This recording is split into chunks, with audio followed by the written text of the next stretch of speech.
Well, let's review the play here late in the first quarter as Jimmy Butler and company were going for a rebound here. Late first quarter, this was unfortunate. A pelvis contusion. The Warriors are calling it. He'll receive an MRI tomorrow, and we'll see what happens here. Ime Thompson misses a shot. Damn. Jimmy Butler going for the rebound. Ouch. Now, dirty or not? Not sure about that. There was a lot of traffic in the post. Not at all. I know Ime Thompson and his brother saw. I know his dad.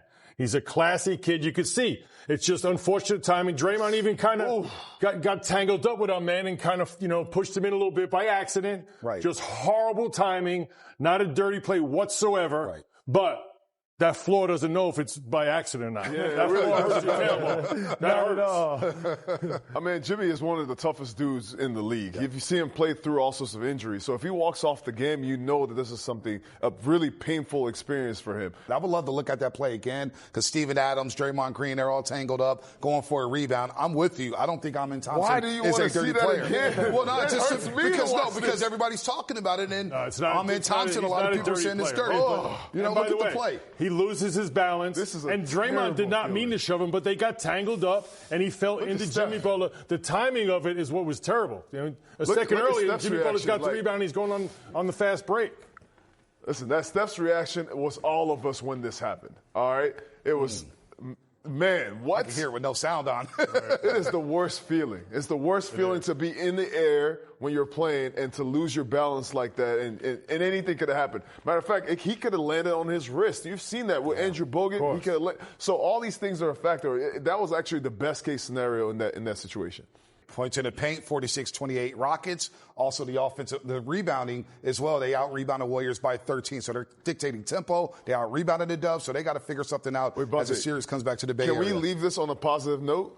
That you're going on the road in the playoffs and your job is to go get one game. Oh, I mentioned it right off the top. Okay. I mentioned it right off the top. They got the split, Fezzi. You got to reinforce it? They got the split. We get it. They got the split. But I wanted to get greedy here. But as a series, because after game 3, this series is going to be played every other day. So this is the last little 2-day break between the Rockets and the Warriors. But the game within the game, it was physical. Draymond Green was involved. Ime Thompson, Dylan Brooks. Did you do usual suspects? Man, this is wild. Shangoon. UFC? What's this? This game got pretty chippy. I'm not mad at it. It's playoff basketball. I like to see that. I like that both teams did not back down. It's beautiful to see. Whenever you see Steph Curry on the floor like that in the middle of a game, he saw it not once, but twice tonight. You know this is that type of game. This is my type of game, Bonte. You love this stuff. Now, they got chippy. You see Quinten Post and Steven Adams. They got called for technicals here on the same play. Dylan Brooks and Draymond Green got into it. Draymond Green and Fred VanVleet talking. They're going back and forth. Now, this was a timeout.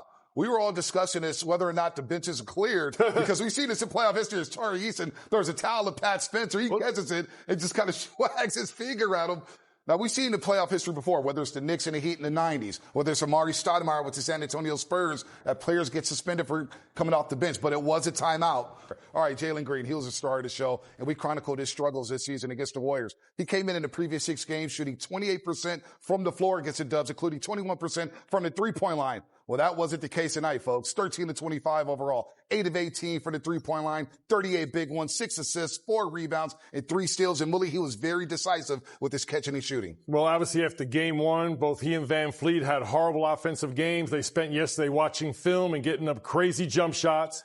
And look, you still want to give Jalen Green room because he's a dynamic athlete. You'd rather have him shooting contested threes than getting to the rim for dunks. But once he got going, players like this, JTA and Festus, once they see that ball go in, their confidence goes off the charts. He had an incredible game tonight. Big-time bounce-back game for Jalen Green. Now, let's hear from the Rockets head coach, Ime Udoka. I'm sure he has something to say after this wild game, too. Jalen obviously had a big offensive bounce back tonight, but what did you like about his intensity on the defensive end? Yeah, I think that kind of ignited him a little bit. He got after it there. Was aggressive on both sides, and we need that from him. Positivity was too comfortable last game. Much better job climbing up into him.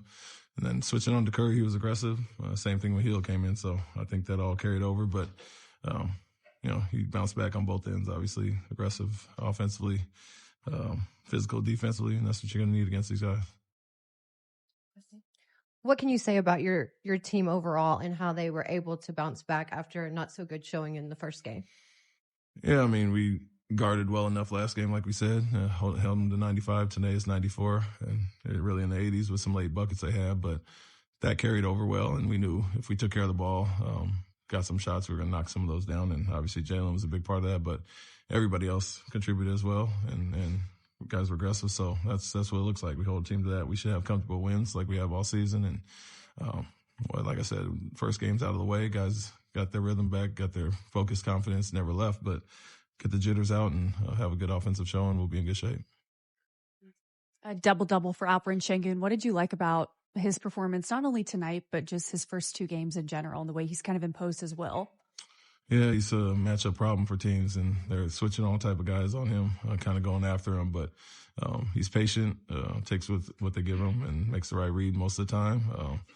But we need his aggressiveness. He calms us down in the post. Like I said, we're putting him all over the court, setting pick and rolls for him, isolations at the elbow, playmaking, rebounding, obviously at a high level, but and guarding wings on the perimeter. And so, hell of a job by him in the first two games. Good carryover from what he did all season, basically. That's why he was an all-star. Ime, how did things change when Jimmy went out, and what type of things did you all do to take advantage of his absence? Yeah, obviously he's a huge part of what they do. Isolation, score, cross matches. He likes to hunt those, and so you could key in on Curry a little bit more, obviously, with him not on the court. And I think we did that for the most part. He had 5 points until the two late threes in the first half, and then scoring 20 on 6 for 15 with 6 turnovers. We got aggressive with him, went after him, and tried to make some other guys beat us, and it worked for us. Toyota Warriors post-game live as we take a look at the team stat comparison from game number 2, where the Rockets led wire to wire. They go 60-20 from the free throw line. They forced 15 turnovers by the Dubs, and they kept the assist numbers low. Warriors 20 assists in game number 1, just 22 tonight. And the points in the paint, they continue to dominate. They were plus 20, 54-34 in game 1. Tonight, 46-28 when it came to points in the paint and the rebounding advantage.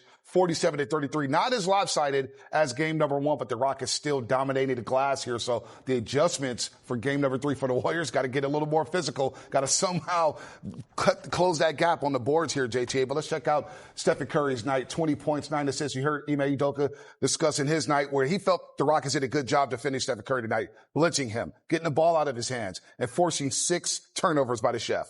Yeah, absolutely. I mean, you look at the turnover margin, I see Draymond Green has 5, Steph Curry has 6. Those are your 2, predominant ball handlers on the team. So when, the guys who are making plays have that many turnovers, it's going to be a tough night. And I think that was, a result of, what the Rockets did. That was their game plan. Let's blitz him. And they really pursued Steph Curry in those ball screens. They did not, let him escape and let him find space there. So I thought they did a really good job of executing that. They didn't let him have space. They didn't let Steph have rhythm. Let's hear from the head coach of the Golden State Warriors on his Game 2 loss, Steve Kerr, presented by BMW. Tim, just what were the emotions as you saw? Well, Brandon wasn't feeling great, and then Jimmy go down, right? Kind of in a real quick succession there. What were you thinking? What was that emotion like?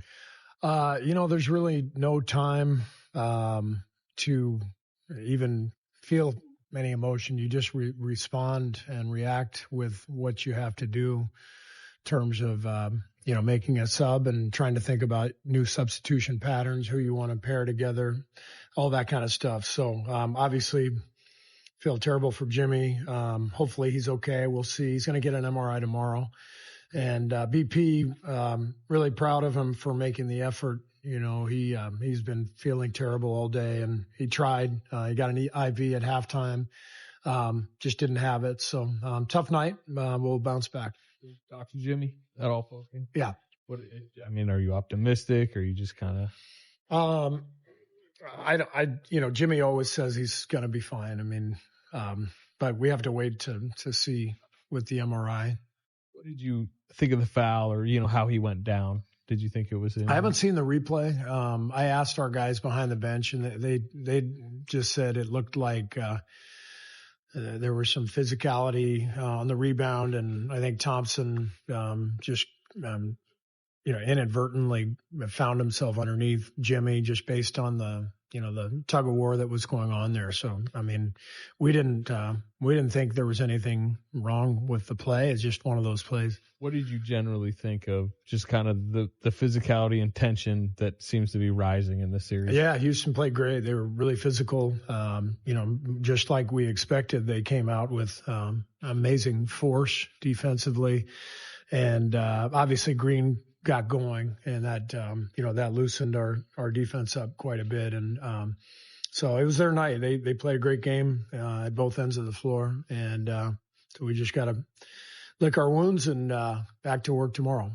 You got, Steve, you got pretty hot in the first quarter, got pretty contentious. What were you talking about there? What was your?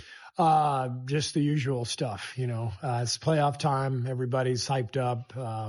I think I was mad because Gary got tripped. Gary had a dunk, clearly got tripped, and I thought there should have been a foul called, and it wasn't. But, the stuff happens, and I thought, tonight's game was all about Houston just outplaying us. Did you say anything?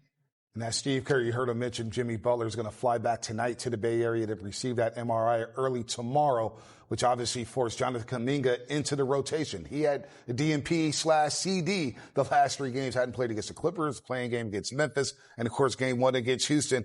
And it was up and down for JK. A little rusty. He went out there 4 of 12 from the floor, not efficient tonight, 11 points, 3 rebounds, 2 assists in 26 minutes. Tough spot to be in where 2 guys get hurt, actually. Jimmy Butler, he gets hurt, and then Brendan Podziemski's sick. He has to go get an IV at halftime. Well, how would you assess this game, Fezzi Feld, JK? Bonta, you threw Jonathan Kuminga into a war zone tonight. He hasn't played in the playoffs yet. And this is a very physical 90s style of basketball game right here against the Houston Rockets. And JK, yes, he hasn't played, so he looked rusty. But one guy you got to watch out for is Tari Eason. He's a dynamic player off that Houston Rockets bench. Helped flip that game in the first half. Tari Eason tonight for the Rockets, 14 points, 6 rebounds, 6 of 9 from the floor. He has a history against the Dubs. First half, though, was really where he made his mark. 12 points, Willie, 5 rebounds, 5 of 6 shooting in the first 24 minutes. Yeah, he's a long, athletic forward, can knock down the 3, gets on the boards. He made an incredible 1-on-3 fast break layup in transition. Ime Udoka has a lot of trust and confidence in him. He's a hard-nosed player. He can switch on the perimeter. And tonight, offense was needed, and he supplied it. No doubt about that. Tari Eason, solid night for him. The Rockets, man, they're showing that they're not going to get punked in this series by the Dubs. It's going to be very interesting to see what happens in Game 3 Saturday evening. We'll hear from Quinten Post, who did his best to try to will the Warriors back. 4 threes for QP. His first ever playoff points as well. We'll hear from him on the other side. All right, our keys to the game in our pregame show. Keep the ball moving. Just 22 assists for the Dubs tonight, Willie. Get the ball moving. They got to speed this game up. Yeah. This is Rockets style, Rockets pace of play, style of play. Hey, get back to Chase Center and get this thing moving. Points off turnovers, the Warriors actually just a -1, Fezzi Feld. Well, they turned the ball over 15 times. I don't think it's necessarily always about the points you give up. It's more about the points you don't get by turning the ball over and the flow that you lose along the way. Yeah. Great point there. Great point there. And you got to make your free throws, JTA. Can't win this game if you don't make free throws. Those are freebies. You got to have those. 11 of 18 Warriors have been really good from the free throw line. That's a great point there, Fezzi, with the turnovers because it stalls your offense out. Can't get into that rhythm and flow. And it keeps guys from QP getting into the rhythm and flow offensively. He had a rough game, won his first ever playoff game. The rookie out of Boston College, 0 for 3, all 3-point attempts. But tonight, he got it rolling in that second half. 4 of 8 from the 3-point line and 12 points. The big fella was letting it fly, and hopefully there's some carryover to game number 3. Big fella got his first playoff points, Bonta. Listen, it takes you a second, your first playoff games, to get settled into the physicality, into what this game is.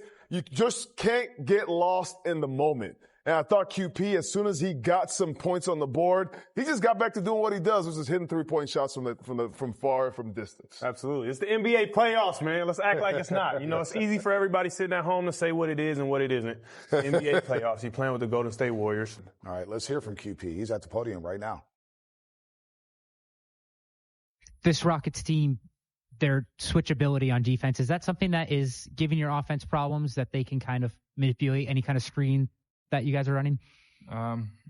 They're running some funky matchups, where they're guarding like their bigs are guarding some of their wings, and that we just kind of have to adjust. But yeah, they played really good. Defensively tonight, it was hard for us to score the ball. Have you ever been in a series or a couple of basketball games as intense as this one? And what is your takeaway from these 2 games in Houston? That the playoffs is very physical, and I got to be better personally, moving my feet, and got to get more physical boxing out. And as a team, we'll bounce back. We'll be ready for game 3. Quinten, Jimmy's had such a dramatic impact on this team the last 2 months. When he goes down like that, what are the emotions like among you guys? And basketball-wise, what do you have to do with him out if he can't play in game 3? I mean, he means a lot to us, obviously. I mean, when he went out, it kind of took the wind out of our sails a little bit. But I thought we fought back. We put up a good fight, and we'll be ready for game 3. Did you get to check in with him at all after the game? Do you know how he's doing? Yeah, I asked him how he was doing. He said he was fine, but we'll see after. We'll see what the diagnosis says after tomorrow. When you think about the physicality you mentioned, how would you describe how physical tonight was compared to game 1? I mean, I think you saw a lot more emotions from both sides tonight. Game 1, I don't think there was a big difference. We just couldn't score the ball tonight. Some of their players got loose, made a lot of shots. So yeah, but we know they're a physical team, and we just got to do a better job of matching that. You guys have scored under 100 points both of these 2 games. What will it take to get the offense going how you guys need it to go? Let's see. We just can't turn the ball over. We got to find a rhythm, right? In game 1, we had Jimmy. Today we didn't, so that kind of disturbed our pace. We got sped up a little bit, but we'll be fine. We'll find a way to, settle us down, get good shots. We'll be fine. I know he's not. You heard QP talking about Jimmy Butler. Initial x-rays at the arena at the Toyota Center showed no major damage for Jimmy Butler in that pelvis contusion, but an MRI will give more details tomorrow, of course, in the Bay. But Pat Spencer, man, he got a moment to get some playing time. 9 in the first half, showed a lot of activity, cutting to the basket, float game. Also caught a great towel from Tari Eason. What a head. It was pretty impressive, right, JTA? He was ready. Yeah, I'd have been a little mad about that. I probably rushed him and, made the whole shebang a lot bigger than what it was. But I'm happy for Pat. He's a pro's pro. More coming up here on Toyota Warriors post-game live. We'll break down the game within the game. Once again, Jalen Green, look at him. Oh. And then we'll talk about some awards that was won over the past couple of days in the NBA. That's all coming up here on Toyota Warriors Postgame Live. It is award season in the NBA, and yesterday Peyton Pritchard won the 6th Man of the Year. Jalen Brunson being named NBA Clutch Player of the Year, beating out Nikola Jokic and Anthony Edwards. First Eastern Conference player in NBA history to win the award. Jalen Brunson's had a spectacular season. Now, if you could just pass the ball to Karl-Anthony Towns once or twice, that might be cool. Dicks and Pistons. That's not how you get Clutch Player of the Year, Bonte. I know it's not. I'm sorry, man. I'm trying to feed the big, Fezzy. I know. But he's been phenomenal. Obviously, incredible season for the New York Knicks. That New York Knicks fan base has been waiting for a long time to have a team that could go make some noise in the playoffs. And Jalen Brunson is the head of the snake over there. Kind of describe the play, what happened on the play where kind of Jimmy it seemed like you guys were in a rebound mix and Jimmy obviously got undercut and got hurt. I don't know. I was trying to box out Thompson, and somehow he ended up under Jimmy's legs. I don't know. I didn't see it. How significant, not only obviously was losing Jimmy, but, I guess kind of somewhat the shock of losing. It was significant. Anytime you lose one of your best players, one of your top dogs, it's tough to overcome. But thought we did a good job fighting, giving ourselves a chance. We just couldn't get over the hump. How much more physical was this game compared to game 1? Thought it was a little less physical than game 1.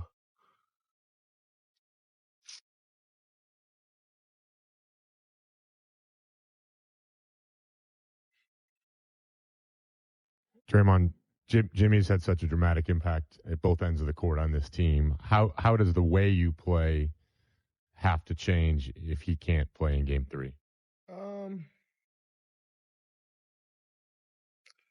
Sure, we'll have to figure that out. It's no easy task in replacing Jimmy. Obviously, we all know what he's meant to this team since he's been here. And we've kind of tailored our offense a bit around him, so, that will have to change a bit, but we'll see. He's tough. We got a couple of days off, so we'll take it day by day and see where we get. Draymond, Steve mentioned how it bothered him that the crowd yelled what it yelled. F you, of course. I'm just wondering, did you notice it? Did you let it? How did you feel about that? It's not original. Been there before, won a championship while it's happening. So, yeah, it's not really an original. Can't steal other people's shit. That belongs to Boston. So I kind of just kept it pushing. What do you think you guys didn't do well? Like, why did you think you guys lost today?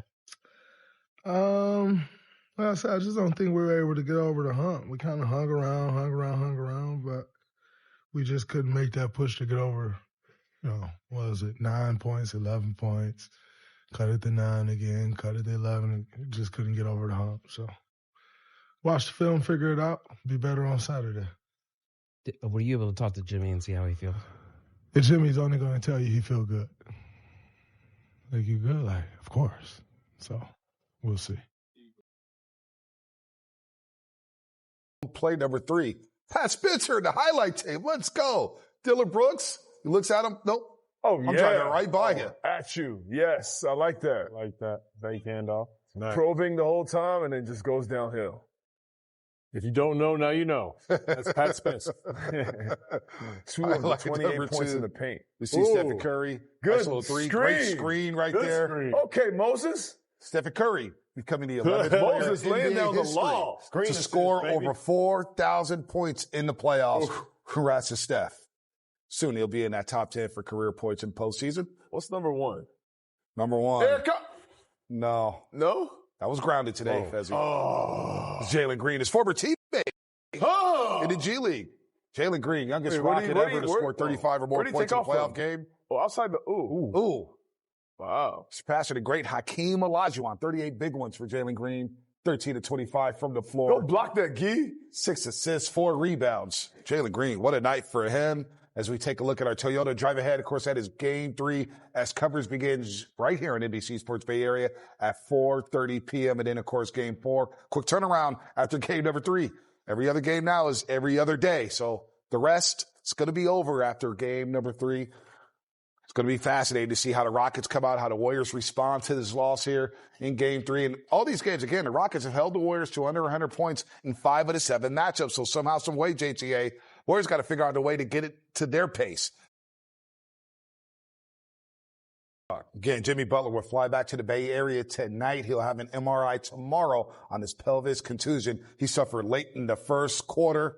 But the Warriors lose game number 2, 109-94. They do get the split in Houston. However, it should be fun. The series shifts back to the Bay Area for game number 3 on Saturday. Dubs Talk Live is next, everybody.